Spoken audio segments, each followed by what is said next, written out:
Vader Immortal came out yesterday. I plan on covering it quite a bit in the next couple weeks because to experience this story right now, you have to have an Oculus Quest, which is $400 or $500, and that's just a lot for a Star Wars story. But I bought one, crossed my fingers, and hoped there would be a lot to talk about, and there is. So today is my review of the story and the experience. I normally do this kind of stuff spoiler-free, but since this is so exclusive, I'm going to really dive into it. If you want to experience this for yourself firsthand, I would skip this video.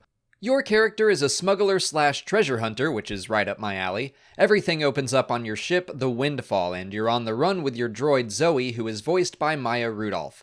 You escape into hyperspace for a while, and there are some fun things to explore on the ship itself, but this is a story video. I'll save the Easter eggs for later. After a bit, you're pulled out of hyperspace above Mustafar by an Interdictor Cruiser, which was awesome. I don't know why I was so psyched to see an Interdictor pull up above us, but I was. That scene really gives you that sense that you're exactly where you don't want to be. You're taken down to Vader's castle, and again, there is just this real ominous feeling of dread as you enter and are captured.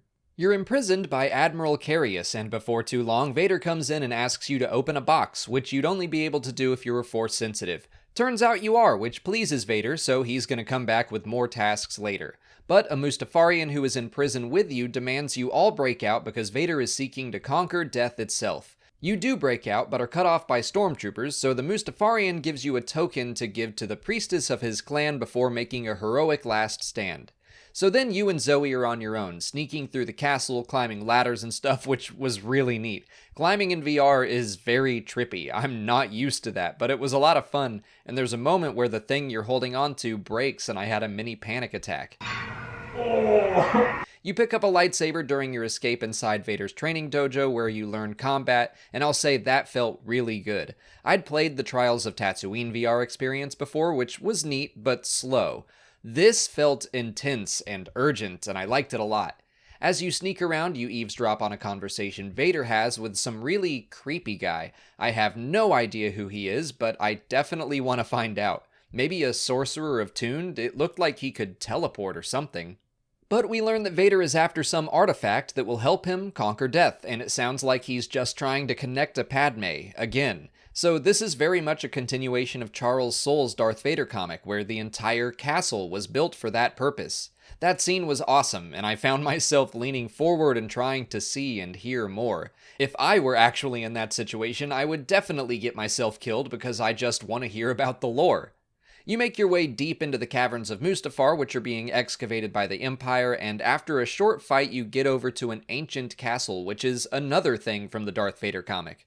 It was only in one frame, just a hint of what was to come in this story. You meet up with the priestess, and you learn in this really cool animated vision thing that you are one of the last descendants of Lady Corvax, who was once royalty on Mustafar.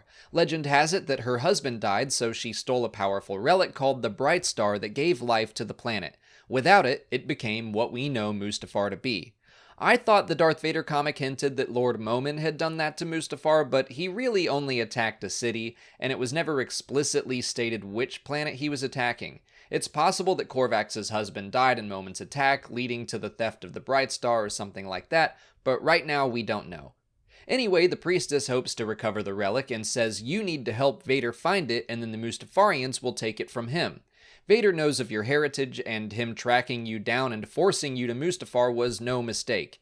He shows up, and then you fight battle droids together as you descend deeper into the castle. That's the big action-y finale, and it was a lot of fun. I kept trying to see what Vader was doing, so I got hit a lot, but it was a really cool sequence. And that's how it ends. The whole thing took me about 45 minutes to do, which impressed me. I was expecting maybe a 20-minute experience. To be fair, I spent some time Easter egg hunting and tried to interact with everything I could, but I didn't feel like I was dragging my feet. The graphics looked good, the controls felt tight, and I was really into the story. I did notice a couple visual glitches here or there, but nothing immersion breaking, and I was very immersed. My only complaint is that I think I put the headset on too tight. By the end it was just uncomfortable, but everything about the story and experience itself was a lot of fun. Definitely worth the $10 for the software. I can't tell you that it's worth $400 or $500, but if you've been considering getting a VR headset, I did enjoy the Quest. I have a Vive and it's kind of an ordeal to get going. Like, my friends and I have to set dates to play together so we can then clear our rooms out and stuff. The quest is self-contained, so I just hopped down to my basement and was playing quickly.